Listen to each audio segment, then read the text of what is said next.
ধর্ষণের পর হত্যা করা হয় শিশু লামিসাকে। মরদেহ লুকাতে মাথা বিচ্ছিন্ন। রাজধানীর মিরপুরের পল্লবী এলাকায় 7 বছর বয়সী শিশু লামিসাকে ধর্ষণের পর হত্যা করা হয়েছে বলে প্রাথমিকভাবে ধারণা করছে পুলিশ। মরদেহ গুম করতে ঘাড় থেকে মাথা বিচ্ছিন্ন করা হয় এবং শরীরের অন্য অংশ টুকরো করার চেষ্টা চালানো হয়েছে। এই নৃশংস হত্যাকাণ্ডে পাশের ফ্ল্যাটের ভাড়াটিয়া সোহেল রানা বয়স 30 ও তার স্ত্রী স্বপ্না আক্তারকে মাত্র 7 ঘন্টার মধ্যে গ্রেফতার করেছে পুলিশ। মঙ্গলবার 19 মে রাতে পল্লবী থানায় আয়োজিত সংবাদ সম্মেলনে ঢাকা মহানগর পুলিশের ডিএমপি অতিরিক্ত police commissioner crime and operation S N. Nazrul Islam ঘটনার বিস্তারিত তুলে ধরেন। পুলিশ জানায়, মঙ্গলবার সকাল 10:30টার দিকে স্কুলে নিয়ে যাওয়ার জন্য লামিসাকে খুঁজতে থাকেন তার মা। এক পর্যায়ে বাসার দরজার সামনে শিশুটির একটি জুতা পরে থাকতে দেখেন তিনি।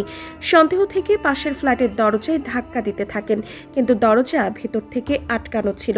মায়ের চিৎকারে এলাকাবাসী এসে দরজা ভেঙে ভেতরে ঢুকে শিশু লামিসার মরদেহ দেখতে পায়। এ সময় মূল আসামি সোহেল রানা জানালার গ্রিল কেটে পালিয়ে গেলেও তার স্ত্রী স্বপ্না আক্তারকে ঘটনাস্থলে পাওয়া যায়। এস.এন. নজরুল ইসলাম বলেন, সম্ভবত বাথরুমে শিশুটির সঙ্গে মূল আসামির অবৈধ ঘটনা ঘটে থাকতে পারে।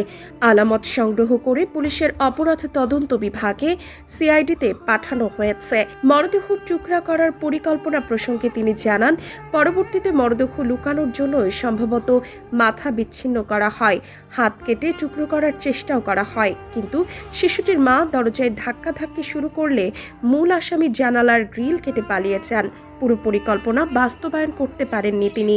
প্রাথমিক তদন্তের বরাত দিয়ে এস.এন. নজরুল ইসলাম বলেন, প্রাথমিকভাবে আমাদের ধারণা ধর্ষণের কারণে শিশুটির রক্তপাত শুরু হলে তাকে হত্যা করে মরদেহ গুম করার পরিকল্পনা করেন অভিযুক্ত ব্যক্তি। গ্রেফতার সোহেল রানার চরিত্র সম্পর্কে পুলিশ জানায়, তার বিরুদ্ধে নাটোরে সন্ত্রাস বিরোধী আইনে একটি মামলা রয়েছে।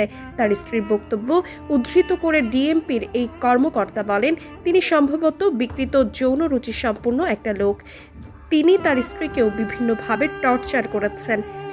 ঘটনার পর প্রধান আসামি সোহেল রানাকে নারায়ণগঞ্জের পুতলা থেকে এবং তার স্ত্রী স্বপ্না আক্তারকে মিরপুর 11 নম্বরের মিল্লাত ক্যাম্প সংলগ্ন বাসা থেকে গ্রেফতার করে পুলিশ। খবর পেয়ে পল্লবী থানা পুলিশ, সিআইডি ও অন্যান্য আইন শৃঙ্খলা বাহিনীর সদস্যরা ঘটনাস্থলে উপস্থিত হয়ে তদন্ত কার্যক্রম শুরু করেন।